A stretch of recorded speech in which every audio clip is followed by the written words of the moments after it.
Is your town a good place to live? Yes, I think so. It's great that there are a lot of things to do in the evening. There are some cafes, cinemas, restaurants, things like that. It's an interesting place to live.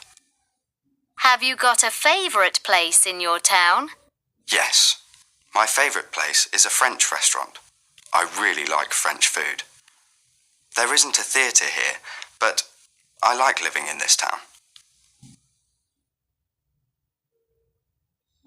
Tell me about your city. Do you like it here? Yes, it's okay here. I like it. We've got a sports centre near our house, and it's great that there are some parks in the city too.